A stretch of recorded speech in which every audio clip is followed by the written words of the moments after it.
Thank you for listening to this PodcastOne production. Now available on Apple Podcasts, PodcastOne, Spotify, and anywhere else you get your podcasts.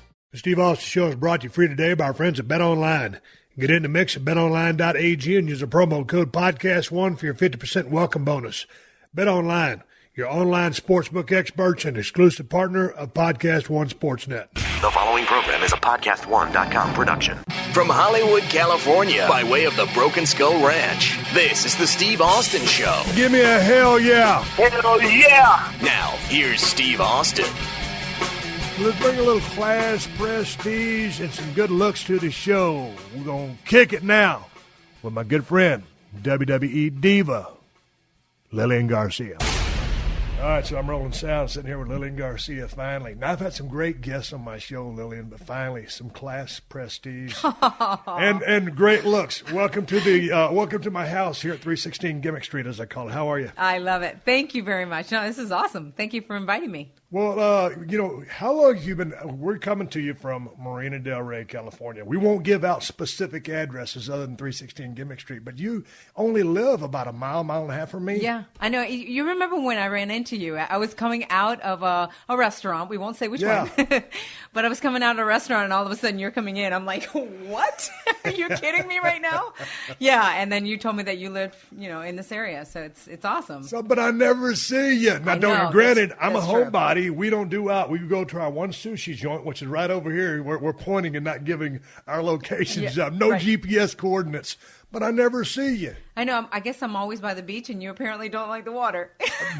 No, are you a beach bum? Do you go down there? I don't. I like to run the beach or walk the beach. Now I have to walk the beach because of the injury that I had with my car accident. But I'm down there, in Venice and all that, cruising around. I'm not much of one that likes to lay out because I'm very impatient. Yeah, and, me too. That my wife can go down there and lay around all day long and suntan and flip over and go get in the water for a second and come back out.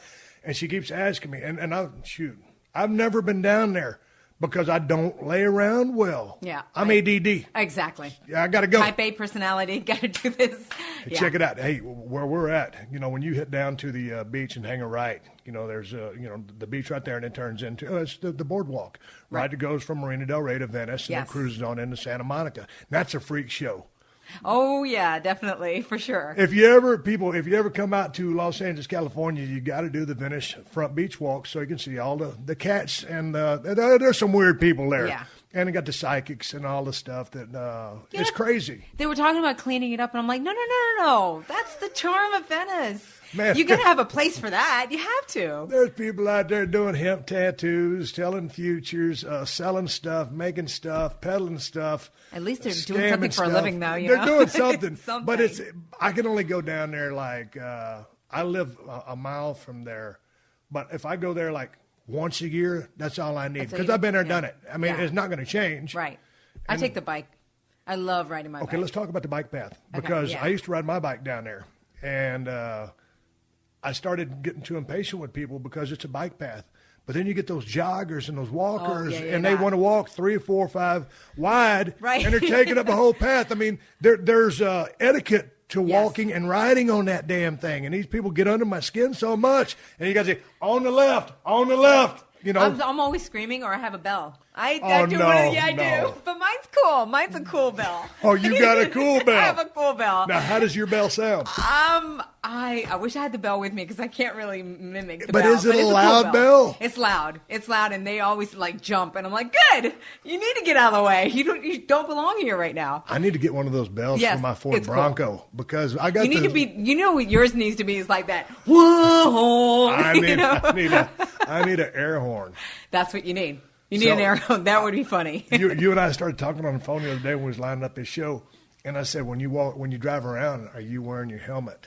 So. Oh, on the bike. Yeah, on the bike path, I don't really, but when I'm out, if I know I'm going to be out in the streets and stuff, I do. I actually had a fall in New York that I didn't have a helmet. And sure enough, my head hit the concrete. And sure enough, I had to go to the hospital. I didn't want to, but they were like, no, you have to. So I did. And nothing happened from that, but I learned my lesson that for sure, when I'm out around traffic, it's better. Now, we're kind of in in the area of a very busy cross section of Lincoln and Washington. Now, I come back and forth to the house all the time and see, the people on bicycles are supposed to ride with the grain, right, with the flow of traffic. But everybody here wants to ride against the grain because they want to see what's coming up. Exactly. But my problem with that is when you're making a left-hand turn and you're looking at oncoming traffic, and then here comes someone from your blind side, your left-hand side. Well, then they start MFing you and calling you out because you cut them off. But you got the right of way. They have to. I think they have to. Well, it's same traffic laws, and they never wanted to use the stop signs either. Right. Or blow through those. Go through the red lights and all that. Yeah. No, I always stop. As I know, and as a vehicle driver, I mean, you kind of want to give them the right of way because your car weighs 6,000 pounds and they're on a 100-pound bicycle. But, hey, if you're on a bicycle out there and riding anywhere in the world, don't assume that car is just going to let you pass because they're expecting you to stop at that stop sign. Absolutely. Here I am talking about bicycle safety with Lilian Garcia, 316 Gimmick Street. I did all my research the last on thing Lilian. I thought we were going to talk about. Hey, but I told you, I said, hey, we're just going to sit here and talk, and that's all it's going to be. Great. You were, if you don't mind talking about this, a couple of years back, you got hit by a car. Yeah, I did. You were a pedestrian then, right? I was a pedestrian. What happened? I was working out, actually. Where we live, we have some parking areas in the back, and I was working out. And I can't really doing lunges or something? I was doing Insanity. Yeah. And I had my laptop, and I had already done it one time. I was in the best shape of my life. I was loving it. And then I was like, I'm going to do this all over again. We just got back from Egypt. We did the tour over there, WWE. And we had just a 3-day turnaround before I was getting back on another tour to go to Europe. And it was that morning that I was like, okay, I just got back from Egypt. I hadn't worked out in Egypt because I visited the pyramids, which I'm glad about. And I'm like, I have to get a 20-minute quick Insanity workout. So I had my laptop there, and all of a sudden, I really can't go into specifics because the case is actually still open. Okay, yeah. But I was seen 1 minute, and then the next minute, the guy forgot that I was there, and he rolled his car, literally hit me with the passenger side of the car. Yeah. Head on, and I was down doing push-ups, and it hit me on the head. And, I had 3 discs that were dislocated in the back of my neck, and then it all went to the back as well. And it's been a year and 3 months, and I'm still rehabbing from it. And the thing is though, I was like, wait a minute. I can't believe all the rehab and everything that I've had to do, and you guys actually signed up for taking bumps every day. And I mean, just me being on an airplane hurts. What you guys taking bumps is different than getting hit by a car. I don't know. You're not ready to get hit by a car ever. I'm telling you, some of the things that I see you guys do, it just makes me more in awe. Well, some of the things you see us do, here's one. I'm going to pull the old switcheroo. Some of the things you've done. I watched some of your crash landings on the way to the ring. Oh, God.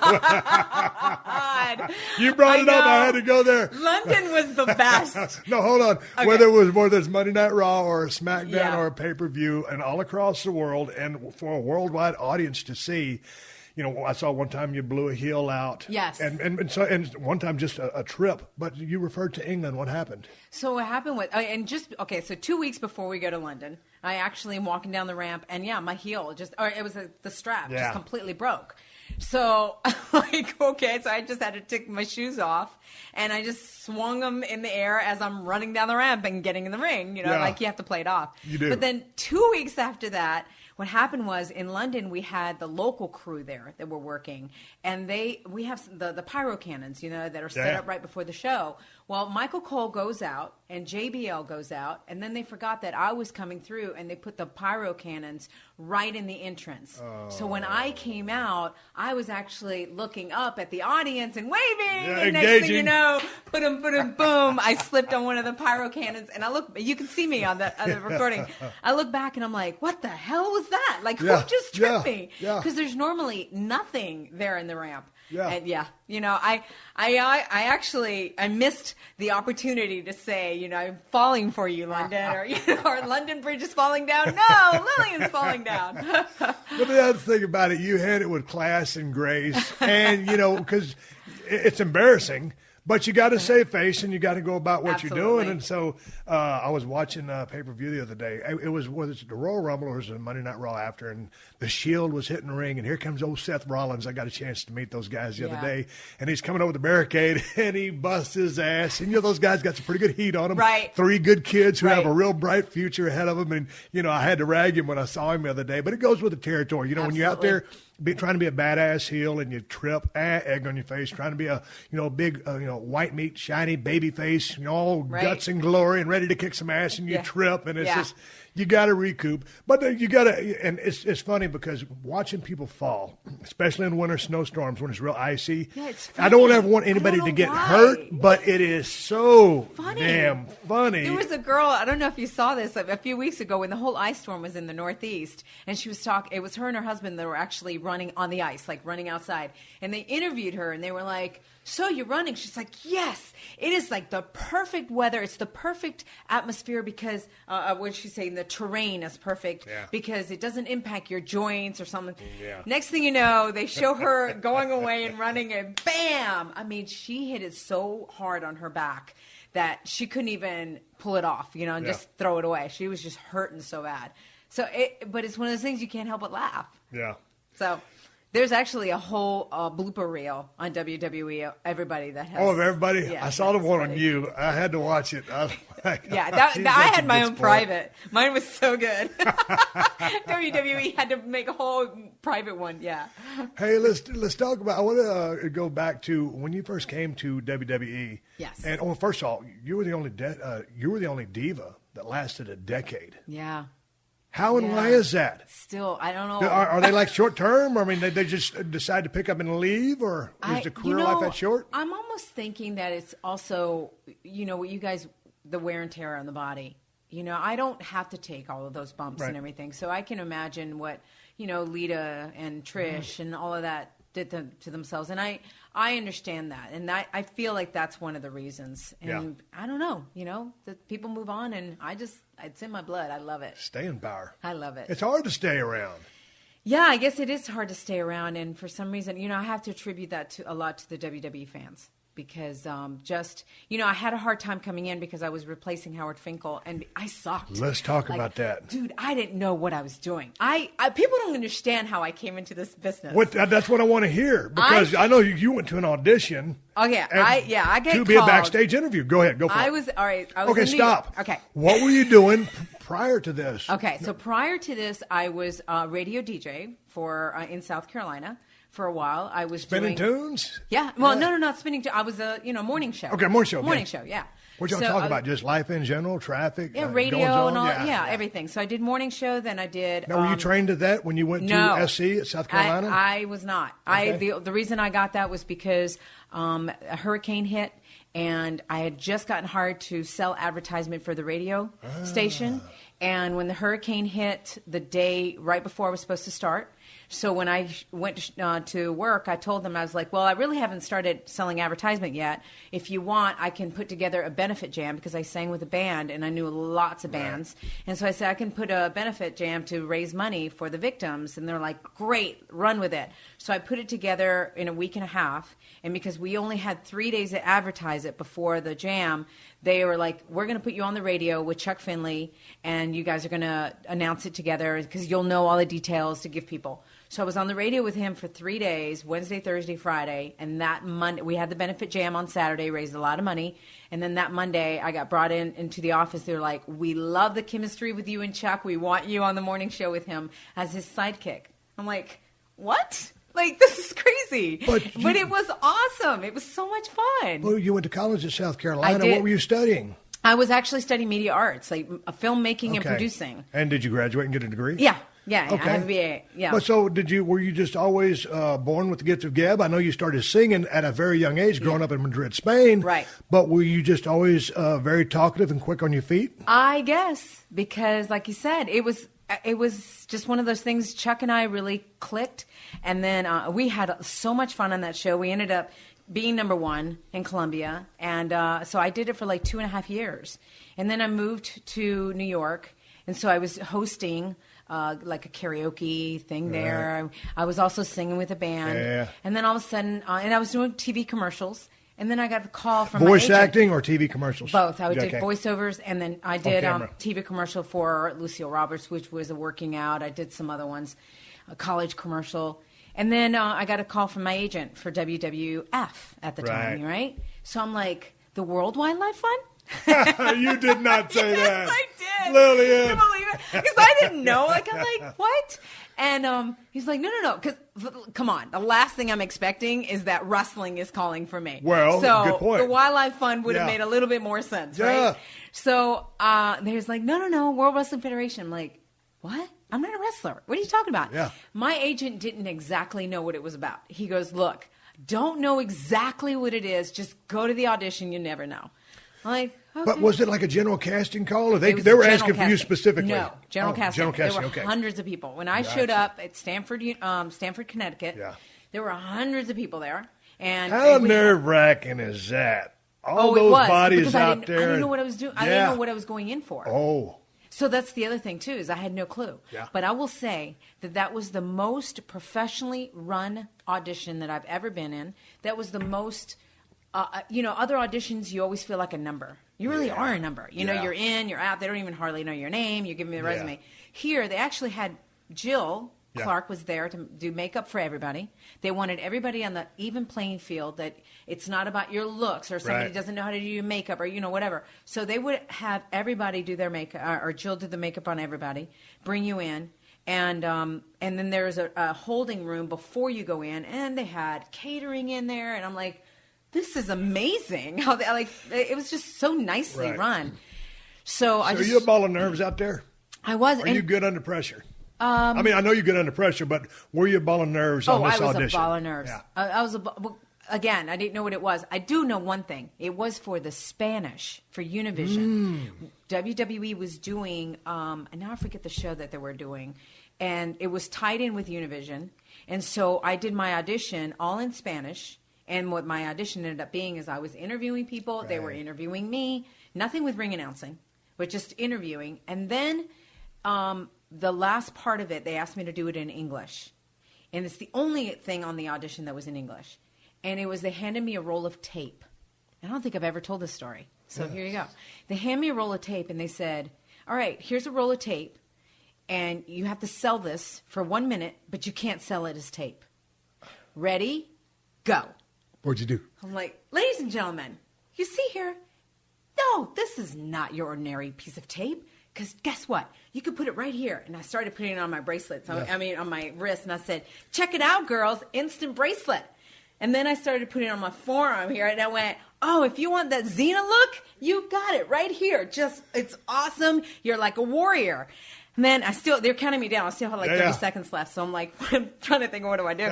So I'm like, oh, this is the best yet. Ladies, when you have those pair of pants that they're kind of sliding down, but you don't want to put a belt because then it's bulky. All you got to do is, and I started rolling the tape around my wrist and ripped it off. I went, there you go. It's a belt. It's seamless. You can't see it. So next time you look at this tape, it's not just tape because it's so much more. Unbelievable. Click. Everybody started applauding. I'm like, where the hell did that come from? But that was it. I mean, they actually called me like 2 days later, and they were like, we want to bring you back in. It was between me and somebody else. And they said, but the problem is I was already doing an industrial for somebody else, like hosting it. So I said, well, I'm actually on my way to San Francisco, so I can't do this callback right now. So my agent was like, all right, let me find out. Then he calls me back and goes, you know what? All those auditions were for nothing. Univision ended up having somebody already and didn't tell WWE. A little miscommunication there. Right. So some girl that Univision hired actually did that. Now, that show only lasted 6 months. Right. But guess what happened? 6 months later, WWE calls me back because SmackDown is starting. Oh, gotcha. So now they need more people. So because Tommy Carlucci, who works at WWE, actually remembered that part that I did in English. Yeah. He forwarded it to Kevin Dunn's office. Next thing you know, they brought me back in 6 months later. I'm like, wow, this is crazy. This company keeps coming back, you know. And so 6 months later, I go in and I have Michael Cole was there. Michael Cole and I do some backstage interviewing. How was that chemistry back in? It was cool. Yeah. It was cool. Yeah, he was great. Yeah, he's very good. He was great. Now, they did put me in a makeup booth that they have there, like color commentary. Yep. That was the most nightmarish part of the audition. The whole different thing. It is. And at the time, I watched wrestling as a kid with my dad, with Ric Flair and Andre the Giant and all that. So I didn't watch, I have to say, I did not watch during the time of the college years and high school years.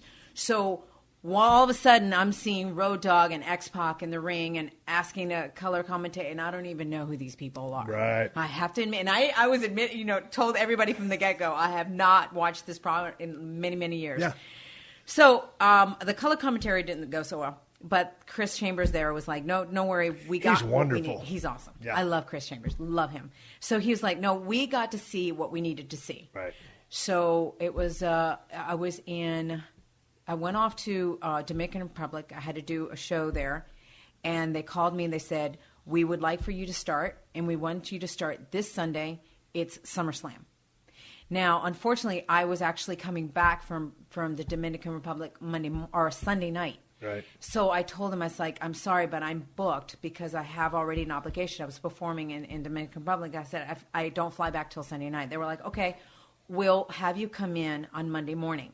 Then, and that was August 23rd of 1999. So I get Montezuma's revenge in the Dominican Republic. Oh, no. Montezuma's revenge. Yeah, it was horrible. Let me tell you, they had to give me a shot in order for me to get on the plane to come back home. It was so bad. So I land home. I've got chills. I got the fever. I've got everything. I get on another plane Monday morning, and I go to, I think it was Iowa State University for my first gig. Now, I have Montezuma's revenge. I still don't know what I'm doing, there.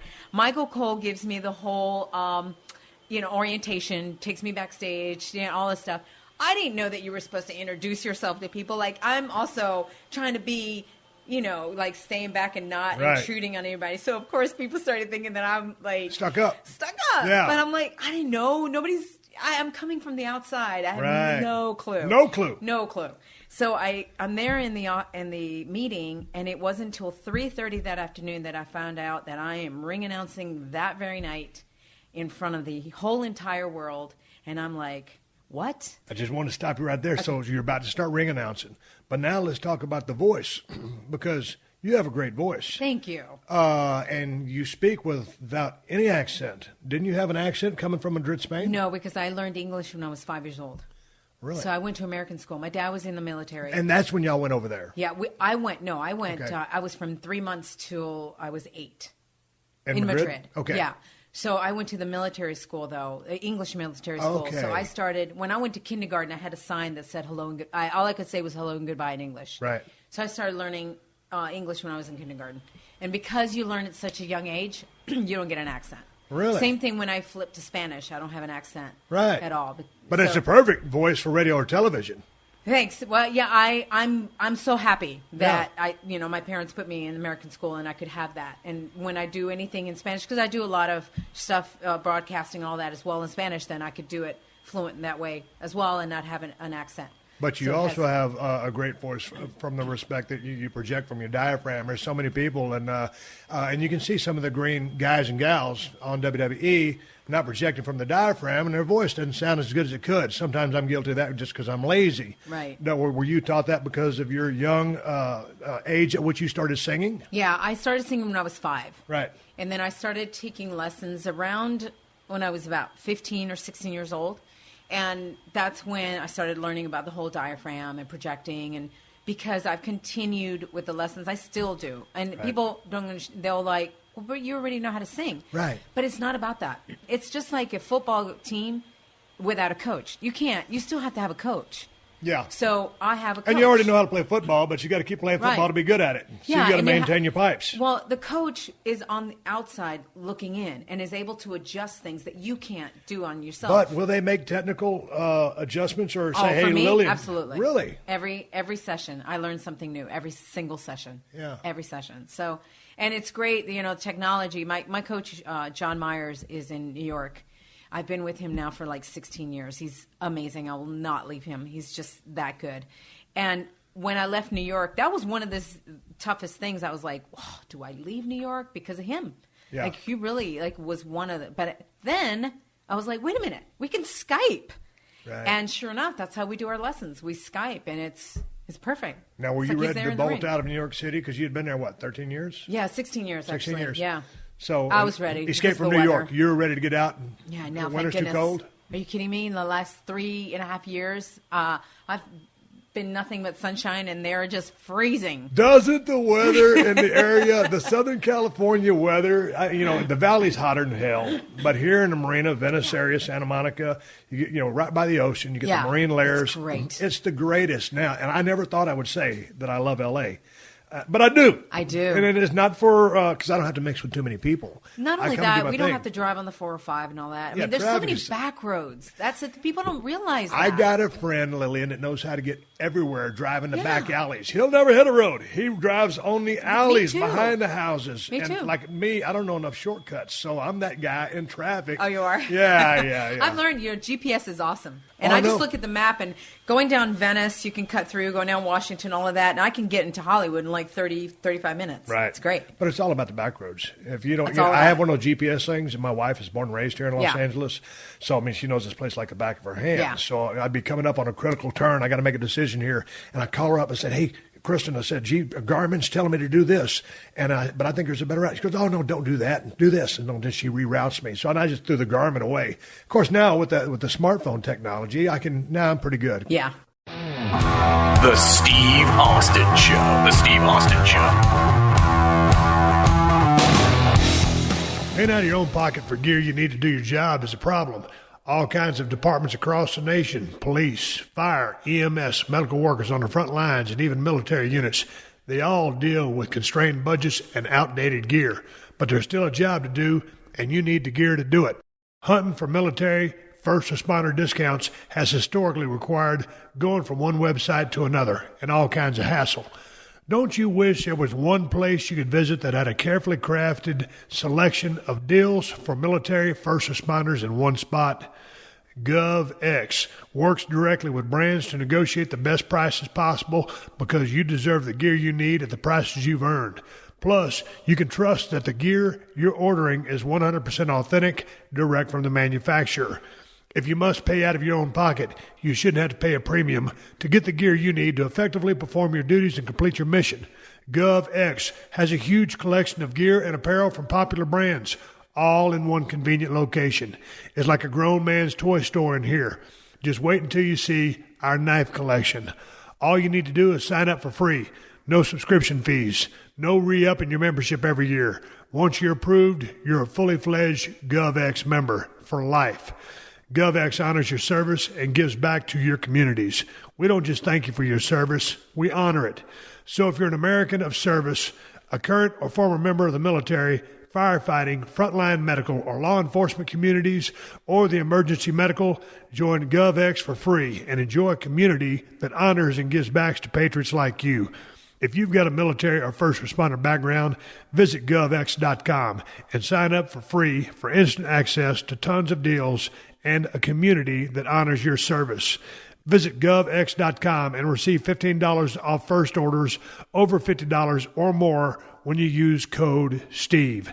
That's $15 off first orders over $50 or more when you use code STEVE at govx.com.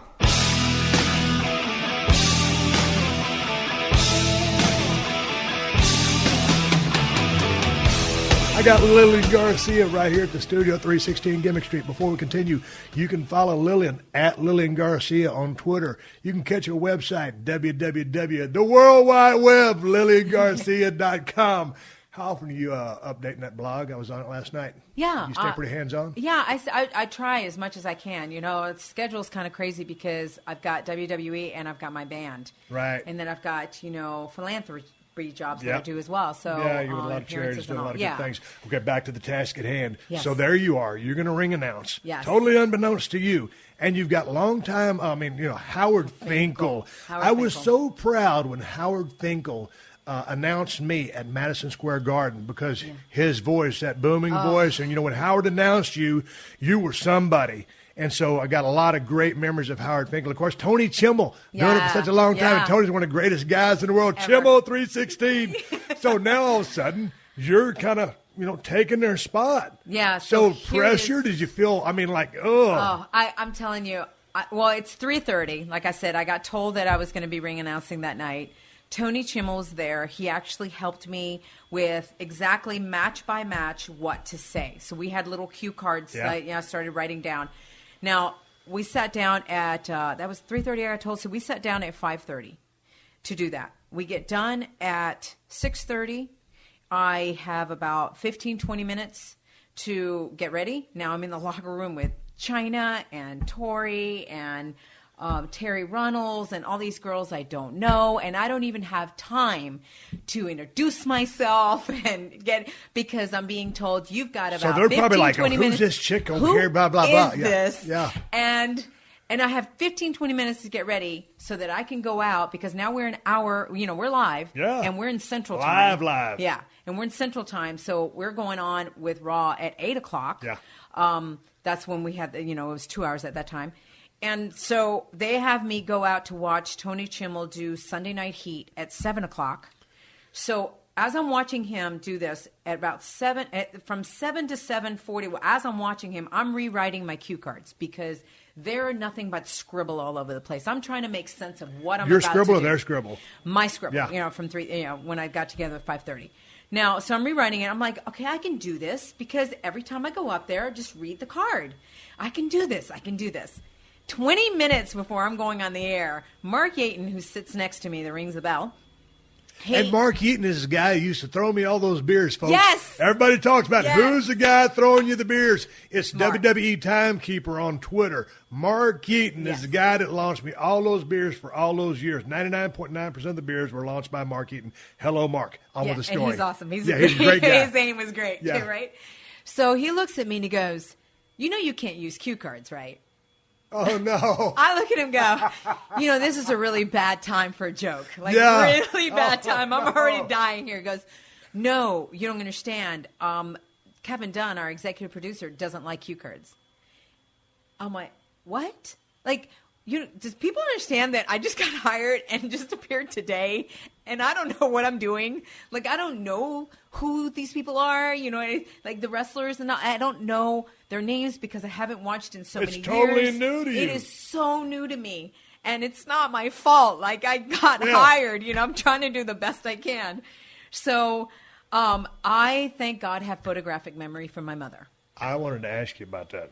So how photographic is that memory? It worked pretty well. There were still a lot of mistakes, but I would look at a card and just memorize it, and then do you read it one time, or you got to read it a couple times and then you got it? A couple times. I didn't know. This is actually the first time really that I got tested with that photographic memory. In school I did well. I could be in a class and be in a test. And I'm like, oh, what's the answer? And then I look back to my notes in my mind and literally flipping the pages and could actually see the answer that was written on the top. Mm-hmm. But it's one of those things, it's a short term. It's not, gotcha. I can't remember long term. So anyway, so I would just do that before every single match. Now, I had no rhythm. If you go back to listen. That's what I was going to ask you, developing your style, your cadence. Oh, my gosh. I went back and a friend of mine, or somebody actually tweeted the first show I'd ever done. And I went back and I was like, okay, can I grin and bear this? I can only grin and bear a few matches. I'm like, wow, was I bad? Yeah. So bad. Well, that is an exact parallel of what the superstars, anybody in the squared circle does. It's on the job training. And when you look back at your previous work, you're brutalized over it. Oh, how could I? That was rotten. Yeah. And I had no NXT to prepare me. Right. I had none of that. This was my NXT. But you know what I noticed about you when I've all the times Jesus Christ, when did you and I first meet? I don't remember what time or when we specifically shook hands, but a long time ago. We drank so many beers together. We'll get to that. Right. But the thing I've noticed about you is you never let them see you sweat. You're always cool, calm, and collected. That's the mark of a pro or someone lucid. It really has their faculties together, and that's premier. I had everybody fooled because inside I was dying. I've done the same thing. We all have, and you never get flustered out there. Right. You have to. And it's funny because I look back to my career and I go, This is kind of an example. It starts back from when when I moved from Spain and I was 8 years old. My mother stuck me into swim team when I was 9 without knowing how to swim. Yeah. And I got through it. It was tough, but then, I swam for 10 years, and I actually coached swimming for 2 years. So I got good at it.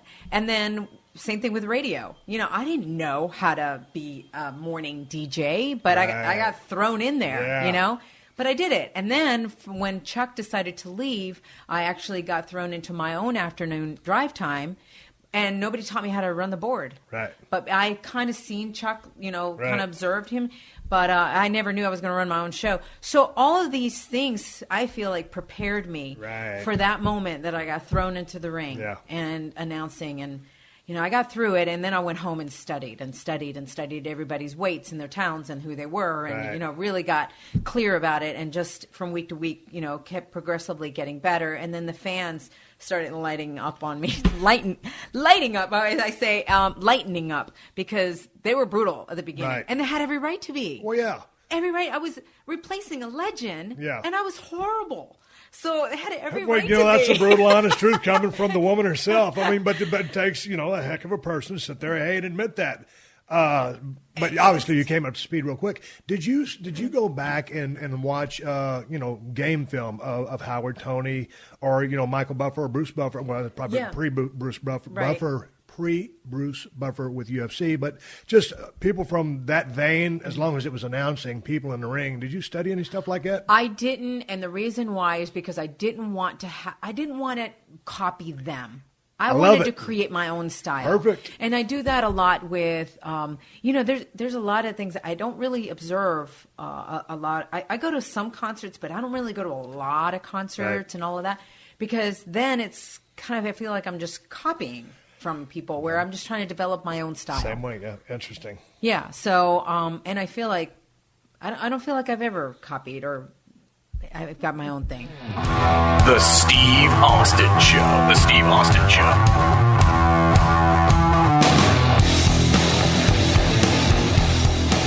Did somebody say playoffs? NBA and NHL are in full swing, and our partners at BetOnline have you covered.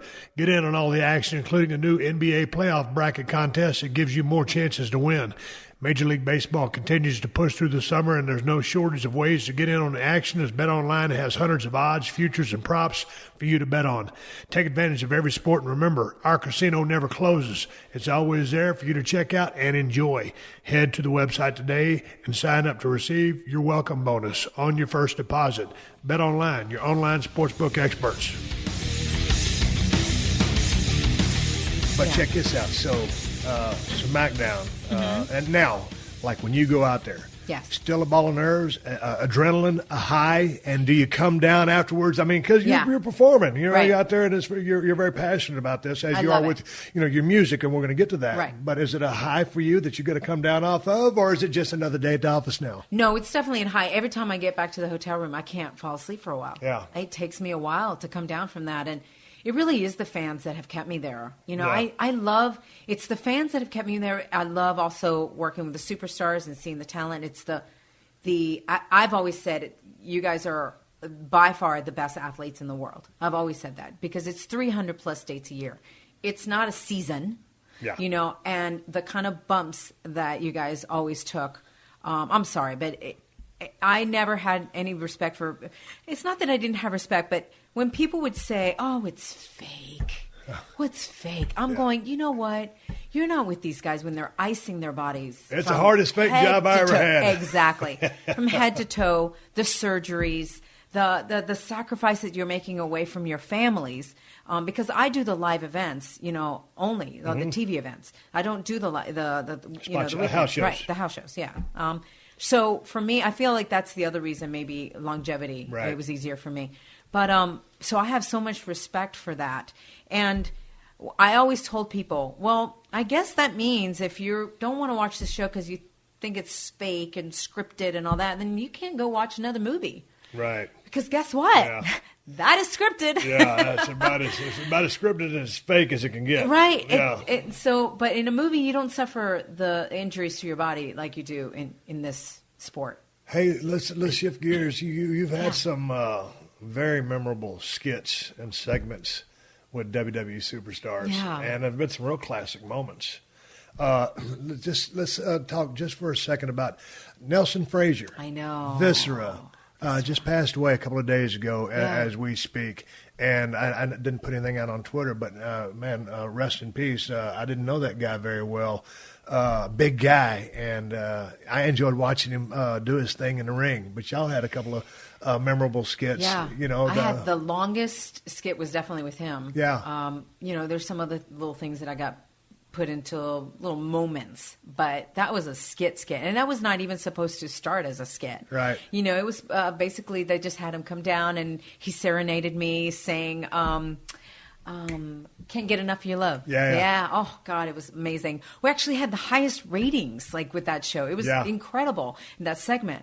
And from there, because of the ratings and all, they were like, oh, we've got something here. Let's do this Beauty and the Beast love triangle, And I got to tell you, I loved every moment of working with him. Yeah. He was, as big as he was, his heart was even bigger. Right. And he was just like, oh, we got something going. And I loved it because it helped him, too. Because, I was steady working no matter what. Yeah. I knew that I was steady working, but it was a way to help him. And so that made me feel good that I could be a part of that. And then, and we had the whole twist when I actually proposed to him. Yeah. And of course, Godfather comes in and, puts the kibosh on that one with his hose. Now, when you get the 411, hey, we got a skit for you today, or a segment, or whatever you call it, or they booked you into the show. You're like chomping at the bit because clearly, the smile on your face, you love performing and love being engaged with some of the storyline, right? And it was different. Yeah. It broke the monotony of just the same thing, every week. And you got some pretty good acting chops, too. Thank you. Because a lot of your stuff is reactionary. Yeah, it is. Once you kind of go back and forth on that yeah. horn, and like the one thing when you were fandangoed. Oh, right. And he drops me. I thought I was going to have to go there and kick that guy's ass when he dropped you on the mat. It's anything. Like I always said, hey, you guys need me to do anything, I'm up for it. Right. Put you guys over anytime. It's fun. And the one thing I don't think I ever got to, I was never a victim of, was the Dudley Boys putting me through a table. That was the only one I think that I missed out. But I told them, I was like, hey, you need me anytime, Yeah. But yeah, there were some other moments, with 3-minute warning. Wow. Yeah. Now see, that one was when I actually could feel, in a way, got a hint of what you guys went through, because I don't know what the name of that. I guess it was the Samoan drop. Yeah. So when he did that to me, of course I didn't want to sell it, Yeah. But I was like, Chris comes to me at the in the back, I'm going, of course, storyline, go out in the stretcher. I was actually glad to go out in the stretcher, to be honest with you. But, so I go to the back, he's like, are you okay? And I went, ow, my head is killing me. Because I hit back with my head. Because I'm not trained. You don't take bumps. Yeah, I'm not trained. So I hit back. And I did, they told me, hold your breath when you go down. Yeah. Well, of course, I don't remember that. So I did get the wind knocked out of me as well. But the next day, I felt like a truck had hit me, like just massive truck. Yeah. And I went, wow, you guys do this every day? You're kidding me? Yeah, but that's part of it. Yeah, once you get on the road, if you haven't been in the ring, it takes you about 3-4 weeks to get in the ring shape and then bump shape. And so then you kind of wear that armor because you're used to it. But, if you come off the road for any amount of time, you got to get back in road and bump shape. So, obviously, it's not like you were technically trained to take a Samoan drop, which is a pretty good bump. No, it was good. Yeah, I'm glad. It looks so good. I'm just, glad that it. We had I don't know how many beers you and I drank together. Oh, my Lord. After so many shows, you can drink. No. I can wear the beer. I fooled you because let me tell you something. I don't like beer. Here's what's so funny about it. In college years, everyone's trying to get me to like beer. And you're supposed to have that acquiring taste time. Right. Yeah. I have never gotten to the point where I could acquire the taste. I am a vodka kind of girl, like vodka, tequila. Well, I dig vodka too. It just don't make for such a good visual when people throw bottles of vodka to you. But to your credit, I mean, you would guzzle beer or pour some in and I poured some on you. So I would say you're highly professional, but on a between you and me level, you were so cool. Because there's so many times I just doused you with beer and your clothes had to just smell like, and that's the way my whole act was. But you were so cool about that. I always appreciated it. Yeah, it was fun, but so much fun. To a point, I'm thinking, okay, I'm stone cold, man. We're gonna put a show on for these guys and let everybody go home happy. And I'm cool. I know I just got on trunks and boots and knee pads, but you got on some nice threads and your hair was all done up. So, okay. You were always so gracious. It's okay. I appreciated it. Yeah, was there ever time you had to leave that ring a couple times with a pretty good bus? Oh, so I was going to tell you, there was one time I counted it, 15 beers. You handed me 15 beers. Between you handing it me and then you pouring it over me. And I have to say that because I tried to let most of it just go all over my clothing instead of me, swallowing 15 beers, I would have been in the hospital. But that particular day, I got enough beer in me where I was in the back. I'm like, I am buzzed. Where's the party? And then, of course, everyone's just packing up and everyone's going to the hotel room. And I'm like, seriously, where's the party? So it was fun. Oh, my God. So I've got to tell you, Steve, every time that you would go in there and you'd call me in, I'm like, yes. I was excited every time I got to do it. And that one time, I was really going to propose to you. And I remember that. Apparently that made one of the classic moments. I just needed a beer. I know. That was great. If you guys get to Google that. Let's talk about your singing career and what you got going on right now. Because I know you have your band and y'all are practicing. Y'all are about to go on the road, right? Yeah. So I put together a band here. I've had my band in New York, and then when we left, obviously, when I left, I had to put a whole new band here. So I decided to put hold auditions, got some great players, and we've been rehearsing, and then we did some gigs in Vegas and in December. It went great. And from there, I can officially announce it now, and you'll be the first one to hear it here. We've been booked for NASCAR. We're in Las Vegas. We're gonna be performing March 8th, and it will be at the Las Vegas Speedway. That's awesome. It's gonna be fun. It's the whole NASCAR weekend. It's the NASCAR weekend's the 6th through the 8th, so we'll be towards the. So how many performances will that be? I believe I haven't even gotten all the details yet. Gotcha. I just know that my performance is on the 8th. I do know that, and then from there we're looking to get some more. We've got some booking agents that are lined up and all that, and then we'll have the full entourage of what our schedule is going to be. But we've just been doing a lot of rehearsals, just getting ready. So will you be playing a full set? Yeah, giving you a time allotment yet? They haven't told me yet. I know that we've been rehearsing so much because we want to have at least 2 or 3 sets, ready for any kind of gig that comes up, and that's a lot of material. It's a lot of singing for me. So it's also I've been having to do a lot of rehearsals to get me ready because it's the voice is a muscle like anything else. You can talk all day, okay, and you're ready for that, but singing's a whole different ball game. And it's like me going into the ring and having my, match night after night after night. Right. If I'm not trained for that and my body's not trained for that, I'm not going to make it third night. So I've been doing a lot of singing with my band lately so that I can get my voice muscle, singing muscle ready and prepared to do that. I got a question for you. I'm fixing to go out. We're going to roll cameras in about 2 weeks on a reality show that I just told you about, the Broken Skull Challenge. And I'm going to be, motivating these cats and, giving them instructions and yelling at them to a large degree. Do you think I should, now this is a serious question, do you think I should kind of practice yelling so I'm used to using my voice to that capacity? Yeah, I would definitely say that every day you should do some of that. I also think it's very important, throat coat tea. It's What's amazing.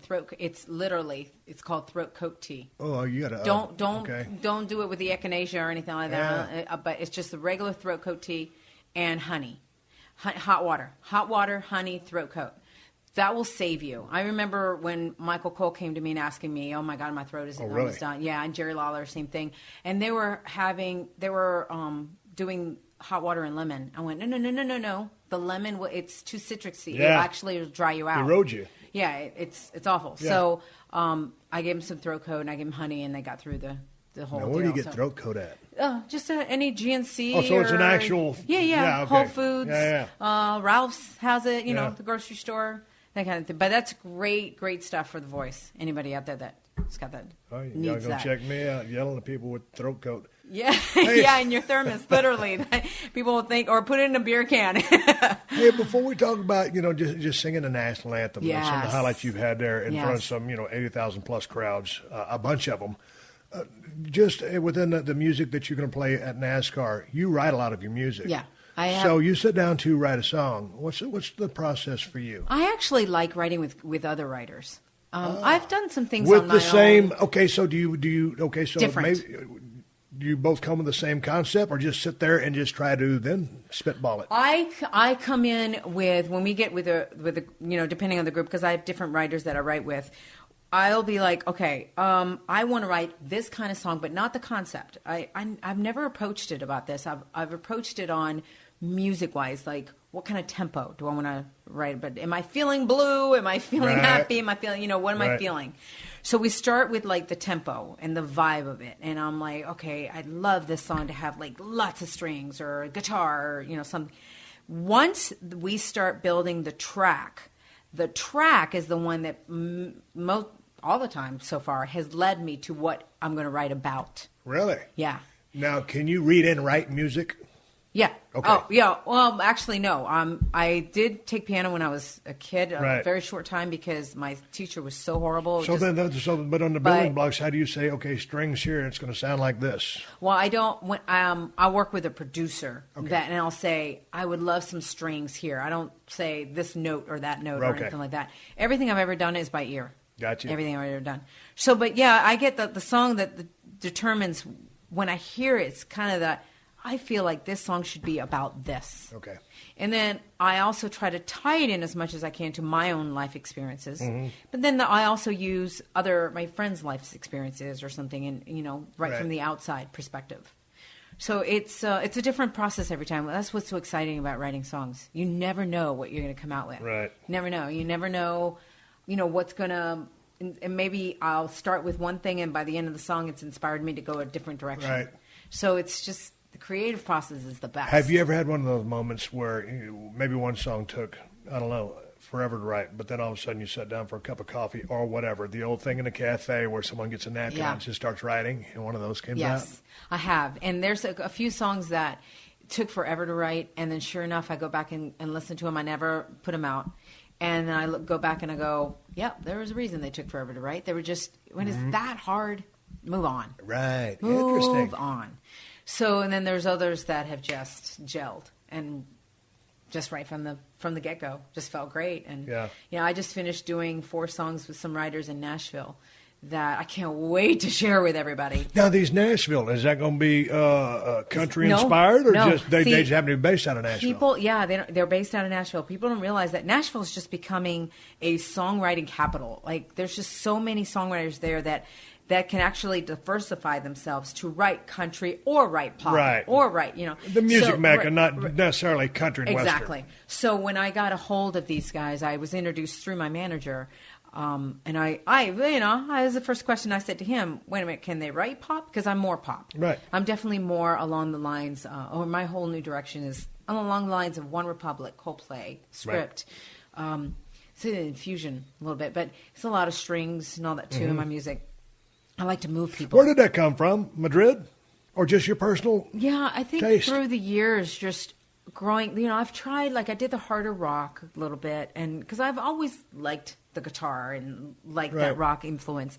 And then I tried dance for a little while. Right. And that, I was like, no, this is not feeling it. And I did try country. I literally got together with a top producer in the country market and laid down some country tracks. We never released of it, just to see. And I went, no, this is being forced. This is being forced. And let me tell you, the country market or any market will know if you're just trying to do it as a gimmick or as a, force, you're just trying to fit in. So finally it was... But you didn't feel it. No, I didn't. Yeah. I didn't. And so finally it was this last year that I went, oh my God, this is it. This is what I need to do. Is I love moving people. One Republic and Script to me really move people in the music. It's just so... with the violins and all that, and then still having that guitar, that U2 guitar, that's what I love. Right. So I'm infusing all of that, and for the first time, I'm just feeling like I'm really at home. But music to me, one thing is hearing it, but I like to feel it. And Absolutely. as a vocalist, I Right. mean, you've got to me, that's where the it's almost like a good promo. It's a promo that's sung, I guess. Exactly. Yeah. You've got to believe what you're singing. Have to.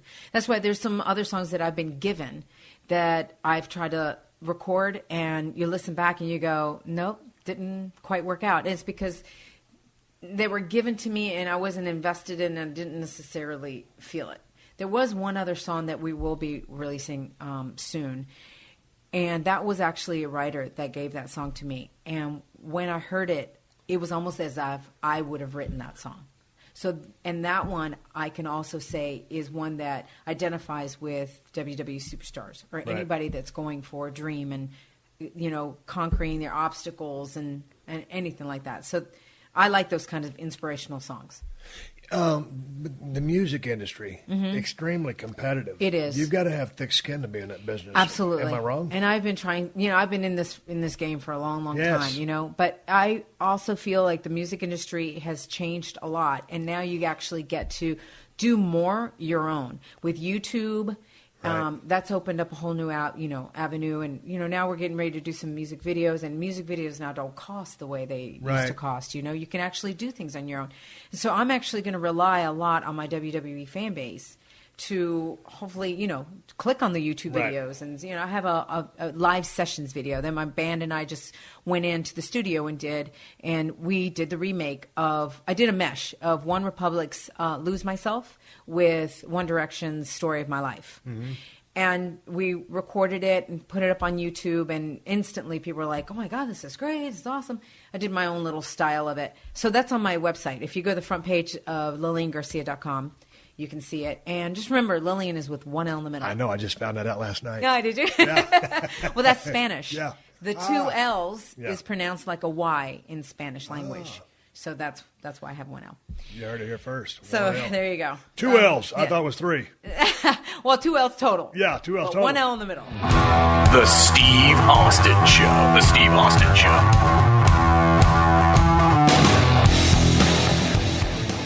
Did you know that right now Geico is offering an extra 15% credit on car, motorcycle, and RV policies?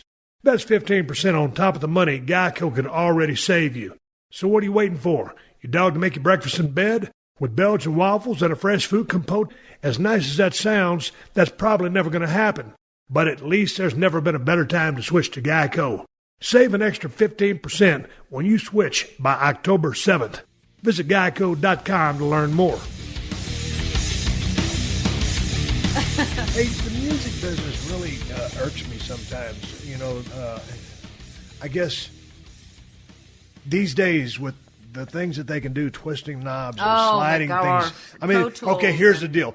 They could basically make me sound like I can sing like a bird, and I cannot. Yeah, you can sing like a bird, but it just drives me nuts. Well, that's why you have so many people that are out there making records and claiming they're artists, you know. And so much of it is just the bubblegum lyrics with a bunch of synchronized dance. And, hey, man, throw the synchronized dance in a little bit. I mean, you know, some of that old Motown stuff, when those guys just up there doing their thing, and that was just them doing their thing. That was true talent of guys and gals from back in those days. And there's still some songbirds out there, but just by and large, man, twisting the knobs and everything like that, it just drives me crazy. That's why it drives me even more crazy when you see a live performance that is lip synced. Oh, I cannot stand that. I'm telling you, I have never lip synced. And you've never lip synced the National Anthem? No. Okay, well, let's talk about the National Anthem, because you sang some big ones. You sang for the New York Giants 8 times? Nine times. 9 times. Almost what? It was good. Yeah, 10 year. I mean, they've already invited me for the 10th year. Okay. Oh, really? So, yeah. So that'll be later on this year. How does that gig keep coming back? I mean, I know you live there in the city, but I mean, how did you just endear yourself to the Giants fans? Or the team? The Jets. Jets, I'm sorry. Yeah, it's all right. It all started with, we were at WWE, and, you know, for a time there, I actually sang the National Anthem at every single venue before we went on the air. And on the front row was some of the players from the Jets team, and Brian, who is the guy who books for the Jets, the National Anthem. Yeah. And so when he saw me, he passed over his card, and I called him, and he booked me. And then and that was back in 2004 or something like that. And from then on, I've done it. Well, how's that when you go to what's it? MetLife Stadium, Jet Stadium. MetLife okay, Stadium. so there you are. Now you're singing for the NFL, and you Yeah. come from the world of WWE Yeah. and your music career. Okay, now all of a sudden, many of the people there will know you because of the crossover, but right. obviously many outside eyes. More nervous on a gig like that? I get excited. It's a nervous excited. I love singing the national anthem. It's one of those things, and the way this whole thing came about, I don't know if you knew this or not, was Rock. He found out that we got to know each other when I first got there, and then he likes to sing. So when he heard that I sang, he's like, "Oh, we should get you." I told him how I sang the national anthem. Yeah. He goes, "We should get you to do the national anthem at one of our shows."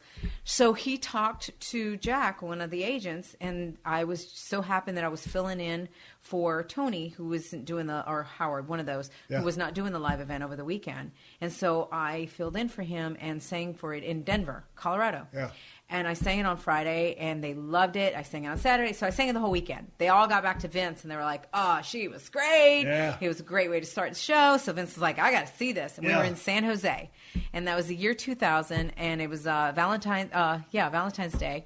And I sang it in San Jose, and then that was it. Vince was like, "Oh, I'm going to have you do it at every single show." So I started doing Vince, Mr. Patriotism, and he loves the red, white, and blue USA and our troops. Yes. And that just before a big event, it's part of the protocol. Right. It's part of the whole package. And being that I'm an Army brat, my dad's a retired lieutenant colonel. It's very, very special and dear to my heart. So I got to perform it there, and then when I got when 9/11 happened, and I got Vince came to me and he's like, "I want you to do this tonight. Yeah, you're going to kick off the show. We're going to line all the superstars up." I was like, "Oh my gosh!" And because I lived in New York, like, how am I going to get through this? I was honored, so honored. But that's the moment that I really got. It wasn't an excited, nervous. Yeah. It was a nervous of, I hope I can get through this. Right. Because I know what I know how I was feeling. I was devastated, just devastated, and crying for days.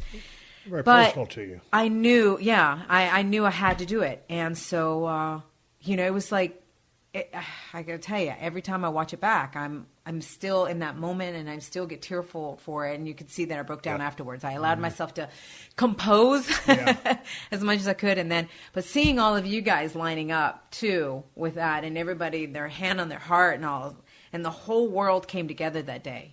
It was an unbelievable moment. It was surreal. The national anthem. So many times, people forget the lyrics. Yeah. Is it because the moment is so big? I mean, is it because they didn't rehearse? Is it because they get too wrapped up in it?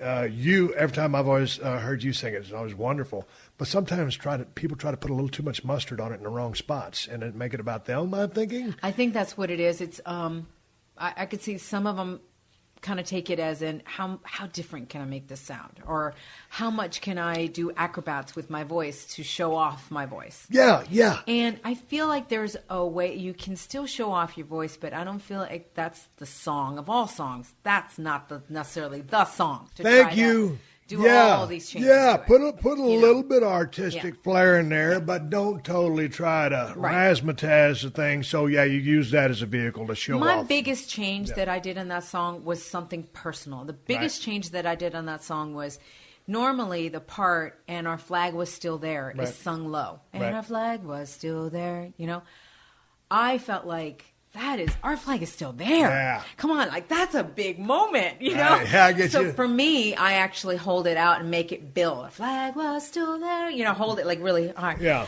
But I feel like that's a moment and a change that I hope that people will see that was for the better of the good, and will see that it was intentional, not to show off my voice, but the intensity of the moment. That's your interpretation of, hey, the flag still there. Yeah. That makes total sense. Right.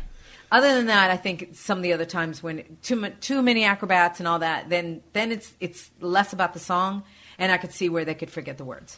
So your favorite performances or your favorite times to sing the national anthem, is there one? 9/11, I know is going to be one of them. 9/11 for sure. Okay. And then if you're speaking about the national anthem, there were two main moments, and that is 9/11 and then, actually not two main moments, but whenever I got to perform it for the troops. Right. There is nothing. I mean, when we got to go to Iraq and Afghanistan, and you've got those soldiers around, and they've got their hands on their hearts, and you're singing the national anthem, and there's tears streaming down their face, and they're in, you know, you don't. They world don't even, away for who knows how long without their families, and they don't know if they're coming home. Yeah. There is nothing that can make an impression on you in that moment of singing the national anthem than that.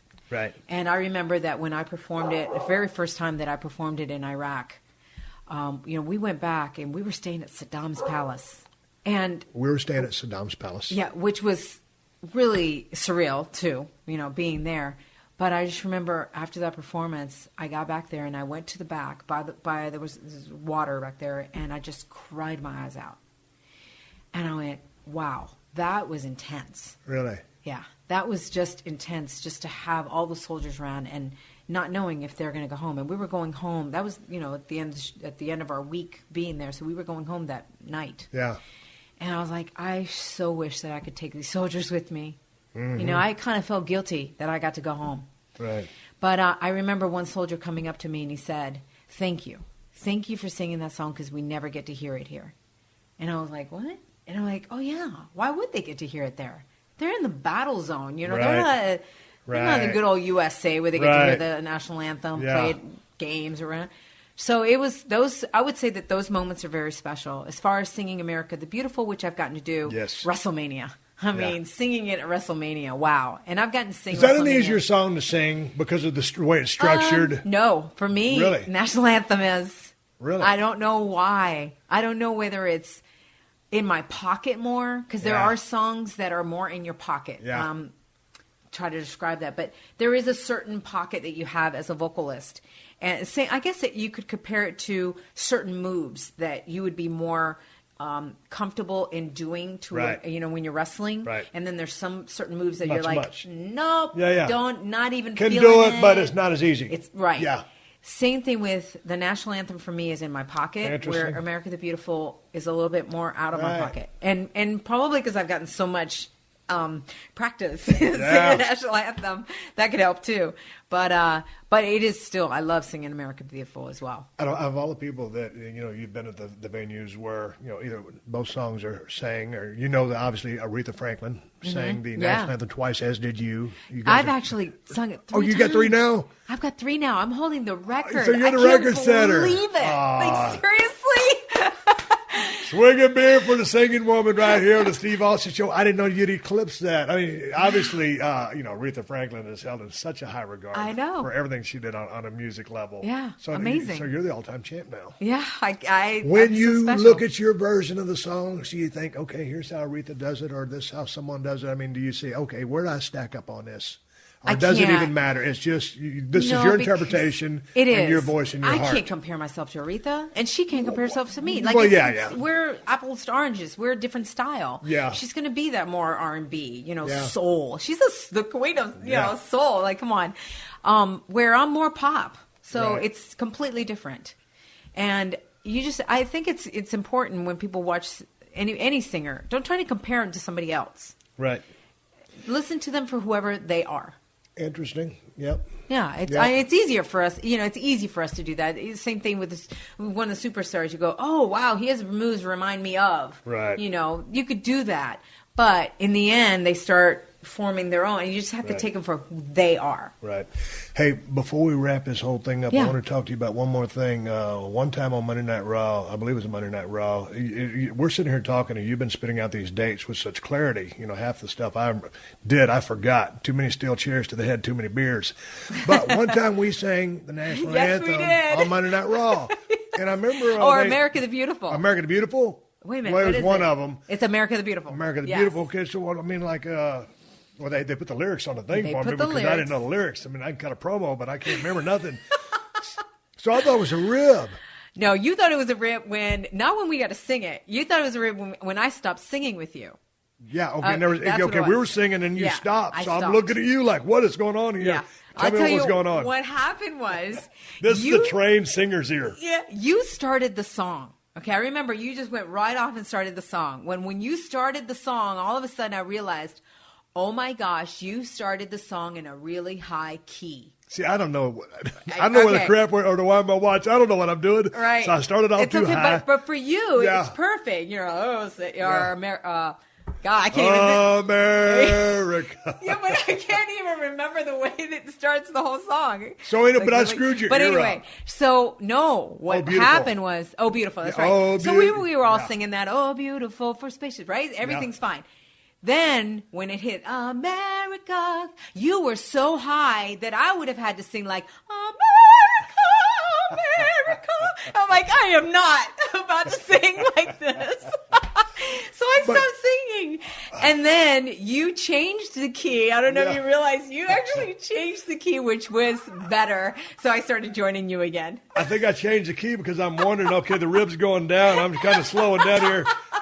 And and when I get that high range, or what's high for me, it's very flat because I just hit a ceiling. And it's a real low ceiling. So, but I thought it was like, man, she's ribbing me. I'm just trying to get down here singing by myself. It had nothing to do with it. Yeah. So that was a special moment. It was fun. That was fun. But, that was a special moment. Was I working as a heel at that time? I don't think, no. I can't remember. No, you were a total babyface, which is why they had us do it. Hey, so you've got, let's wrap this thing up.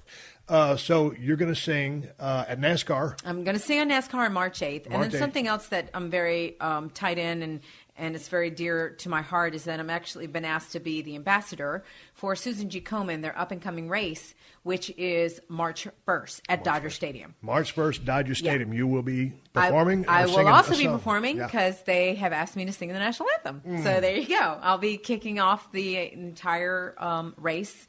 And they have a 10K and a 5K. The 10K qualifies for the marathon. Yep. I'll be walking the 5K. But I have my team also that we're forming. So if anybody out there wants to join my team, you can join until February 26th. And all you have to do is go to LilianGarcia.com, click on the link. My team is Lilian's Warriors. And breast cancer, this whole tying in with this is because my mom's a breast cancer survivor. Mine too. So I didn't know that. Yeah. And I got to tell you, if it wouldn't have been for the mammogram, if it wouldn't have been for that, I wouldn't have had the wonderful memories and time that I've had with my mom. And she's still with me today. And I can't even imagine a life without her. So I feel it's very, very important to send the message out at how important it is to get a mammogram. How important, especially, one of the reasons that I'm also ambassador here is to help and reach out to the Latin community. The Latin community, the moms, normally in the culture of the Latin culture, they put themselves last. They think they have to put their families, everything's all about the kids, everything's about the husband, everything, the family.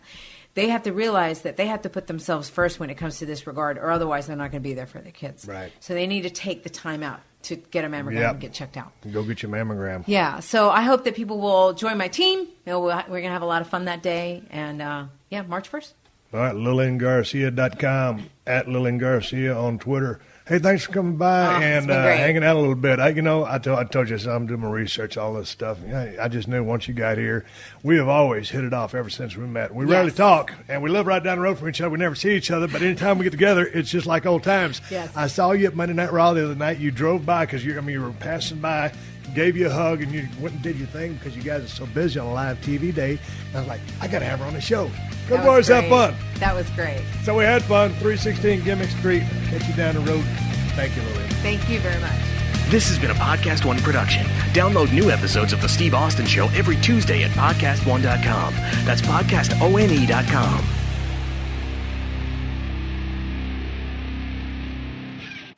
Hi, this is Chris Myers. For more than 3 decades, I've covered some of the biggest events in sports and talked with some of the most fascinating personalities. But now I want to invite you to join me for my new podcast, CMI, the Chris Myers Interview on Podcast One. Covered a lot of events, World Series, Red Sox, White Sox breaking through at their time, the Super Bowl as recently as Mahomes and the Chiefs coming back against the 49ers. I was there to grab Brady after he had that tremendous comeback against the Falcons in the Super Bowl, and some tough times, the 89 Earthquake World Series series that rocked the Bay Bridge, and first to talk to O.J. Simpson live after both of his trials, and on the air through the 1996 Atlanta Olympic bombings, informing people as best we could at the time. We'll go in-depth on stories past, present, and future that affect the world of sports and everybody in and around it, from current athletes, Hall of Famers, and some people you and I know. Hope you tune in to CMI, the Chris Myers Interview, on Apple Podcast, Podcast One, and Spotify.